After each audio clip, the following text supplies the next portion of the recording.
Hey everyone, welcome to Midnight Whisperer, a place where real stories from Reddit's darkest threads come to life. If you crave mystery, fear, and the thrill of the unknown, make sure to hit that like button and subscribe for more. Now, let's step together into the shadows of today's story. Something happened 63 years ago that's haunted me my entire life. I've never told anyone about it till now. For the last couple of years, I've comforted myself by saying I'm in my early 70s, but math is simple and unforgiving. Today is my 75th birthday, and God, the years do fly. I'm not here for your well wishes. This is hardly a milestone I'm excited about. I'm glad to still be here, of course, but I find I have less and less to live for with every passing year. My bones ache. My kids live far away, and the other side of my bed has been empty for just over 8 months now. In fact, once I cast my vote against that goddamn Trump this November, I may have nothing to live for at all. So spare me your happy birthdays and your congratulations, if you please. I'm here because I have a story for you, and it's one I've never told before. I used to think I kept it inside because it was silly, or maybe because nobody would believe it. I've found, though, that the older you grow, the more exhausting it becomes to lie to yourself. If I'm being perfectly honest, I've never told anybody this story because it scares me, almost to death. But death seems friendlier than it used to, so listen close. The year was 1950, the setting a small town in Maine. I was a boy of 9, rather small for my age, with only one friend in the world to speak of and his family. Seemingly on a whim, decided to move 2,000 miles away. It was shaping up to be the worst summer of my life. My pop wasn't around, and my mom was a chore whore boy. Was I proud of myself when I came up with that one so I wasn't apt to hang around the house? With some hesitation, I decided the public library was the place to be that summer. The library's collection of books, particularly children's books, was meager to say the least. But within the walls of that miserly structure, I would find no undone chores.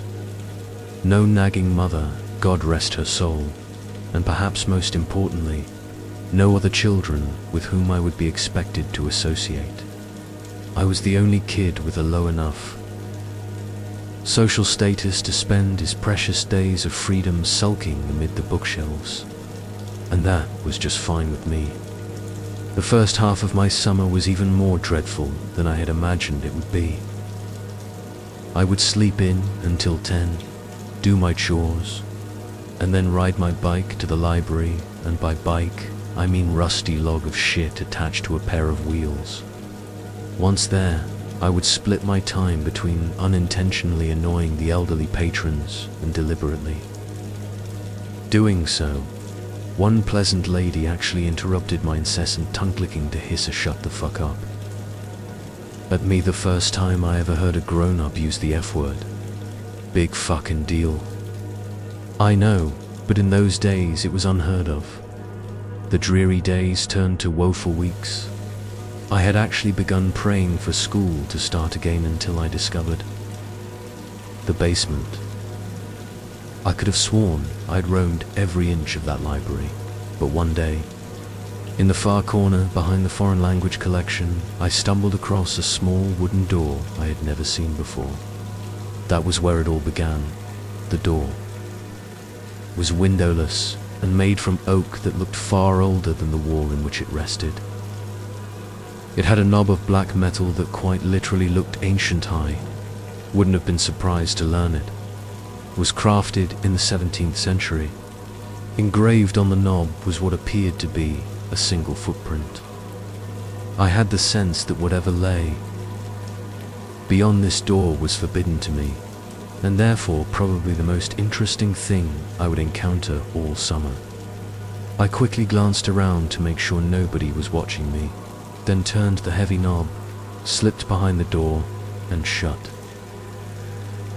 There was nothing, only darkness. I took a couple of steps and then stopped, unnerved by the totality of the shadow which surrounded me. I waved my hands in front of me in an attempt to find a wall or a shelf or anything to hold on to.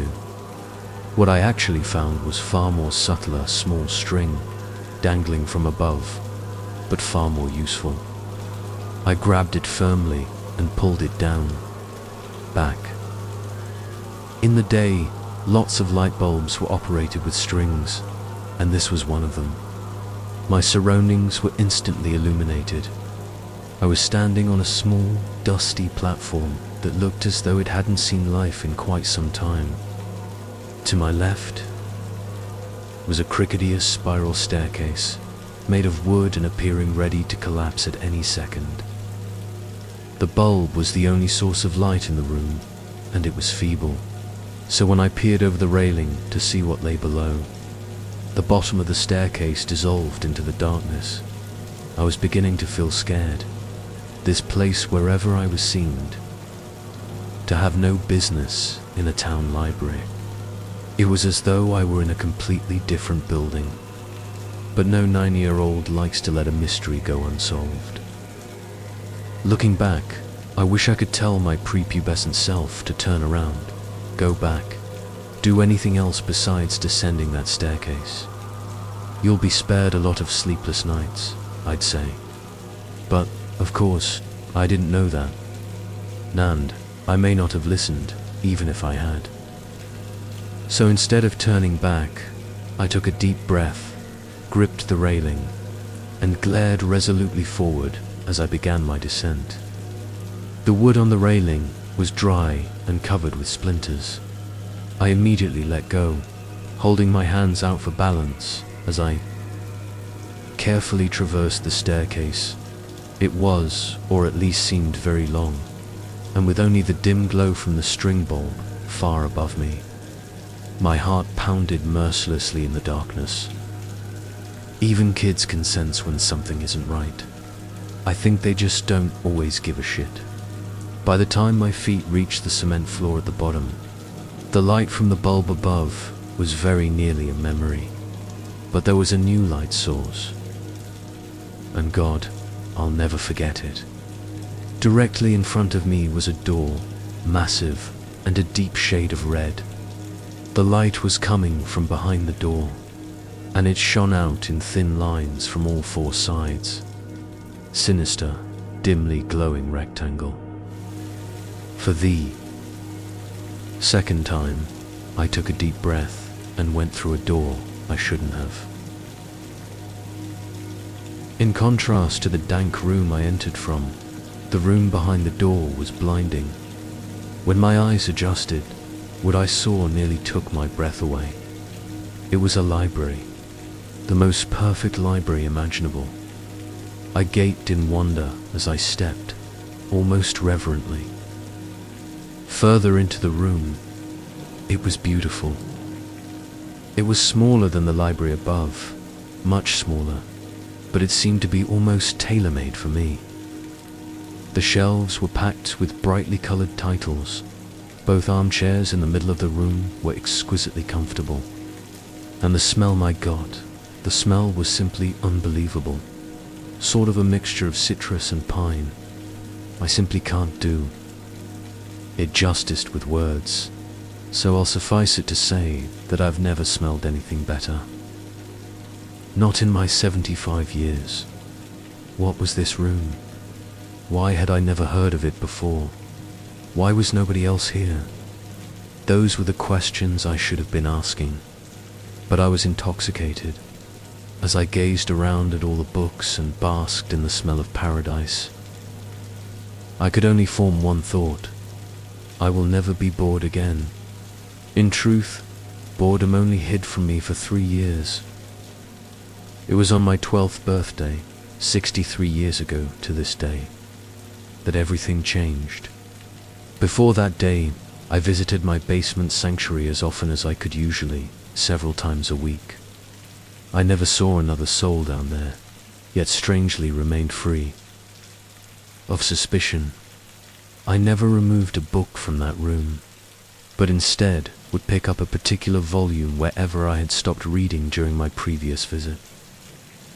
I sat, always in the same deep purple armchair, and always leaving its twin barren and directly across from myself. That armchair was mine, the other was well. I suppose I couldn't have articulated it then much better than I can now. But it wasn't mine, that's for damn sure. On my 12th birthday, I arrived later than usual. My mum had invited a couple classmates and some cousins over to our house to celebrate, a gesture which I found more tedious than touching, really. I just wanted to spend my birthday sitting and reading and smelling paradise. Eventually, our guests went home, and I made it to the library about 15 minutes before closing time. That didn't matter. The workers never checked down there before they locked up. I was free to stay as late as I wished.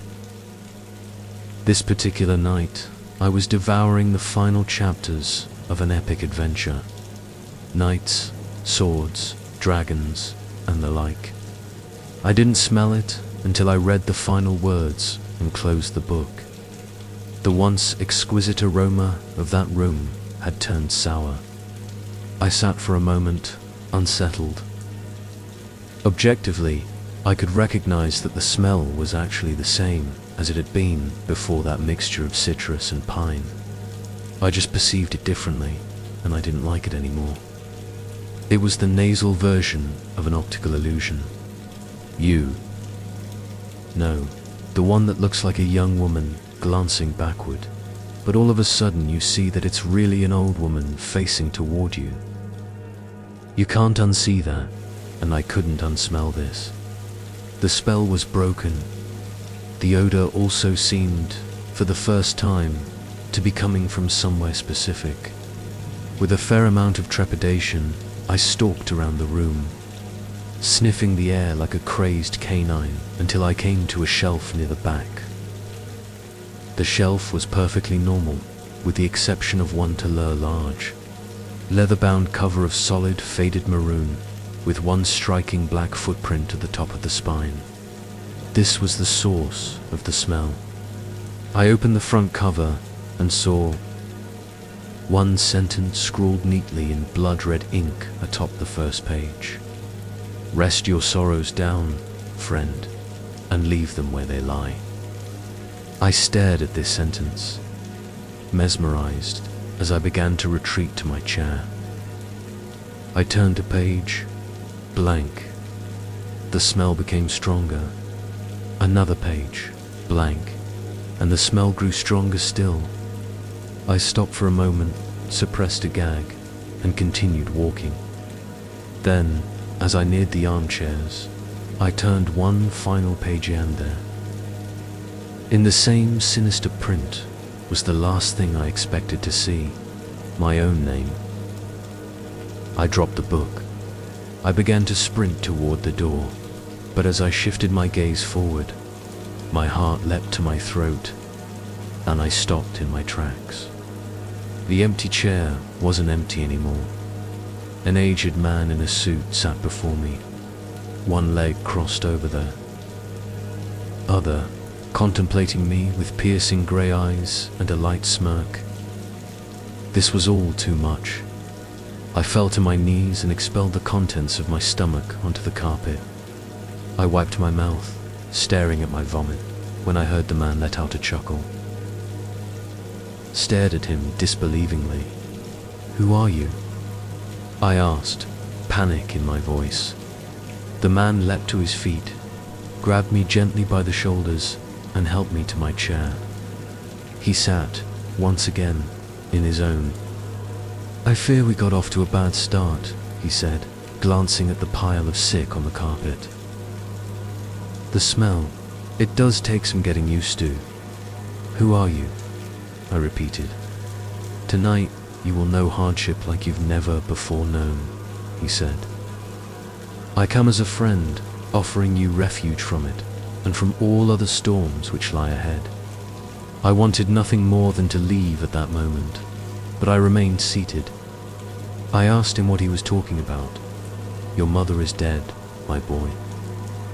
By her own hand, in her kitchen. The scene is gruesome, I must admit, he said in sorrowful tones, but was there a playful glint in his eye? Surely you wish to avoid this path. I can show you a safer one. My blood ran cold at the horrors this man spoke of, but I did not believe him. What do you want with me? I demanded, trying to sound braver than I felt. He laughed, an old, raspy yelp that seemed to shake him to his bones. Nothing but your friendship, dear boy, he said. Then, sensing I found his answer inadequate, he expounded. I want you to come on a journey with me. My work is noble, and you will make a fine apprentice. And maybe, when I'm done, he sighed tiredly, running his bony fingers through his thin white hair. Maybe then, my work can be yours. I stood up, shuffling toward the door, but never breaking his gaze. You're crazy, I told him. My mom isn't dead. She's not. See for yourself, if you must, he said, gesturing toward the door. I threw him a contemptuous glare and bolted for the exit. As my hand closed around the knob, he said my name softly. In spite of myself, I turned around. Your road won't be easy, friend. If it ever becomes too much for you, and I mean ever, he said, pausing to sweep his hand over the room, you know where to find me. I slammed the door behind me and took the decrepit stairs 2 at a time. I exited the library, clambered onto my bike, and hightailed it home. The front door was wide open. I dismounted, leaving my bike in a heap on the ground, and approached the house cautiously. The old man was lying he must have been. Still, tears began to sting my eyes. Heart pounding, I stepped inside and called for my mother. I heard no answer, so I turned into the kitchen. To this day, I don't know why she did it. I've lived in that small town in Maine my entire life, although I've kept mostly clear of the public library. Once, in my late 20s, I summoned the courage to step inside. Life was good at that time, and my fear had begun to morph into idle curiosity. Where the door to my basement sanctuary once stood was only a blank wall. I asked the librarian what had become of that basement, though in my heart I knew the answer. There was no basement, she said. There had never been a basement. In fact, if she had her facts correctly, city zoning ordinances prohibited a basement in the area. I've been haunted by that sickly sweet smell, that poisonous blend of citrus and pine, ever since that long ago birthday when I saw my mother. In the kitchen that day, collapsed in a pool of her own blood, I smelled it. When a man claiming to be my father knocked on my college apartment door, begged me for money and beat me to within an inch of my life when I refused, I smelled it.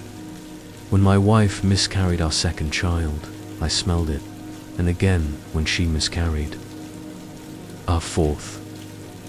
When our oldest son got behind the wheel of the family Buick, completely shit-faced, and got his girlfriend killed, I smelled it. I began to smell it periodically as my wife became sick. She died late last year, and now I'm alone for the first time in more than half a century. Now, I smell it every day, and it feels like an invitation. A few months ago, I went back to the library, and the small oak door with the ancient handle was there right where it used to be. My evening walk has brought me past that library every day since, but I haven't gone inside.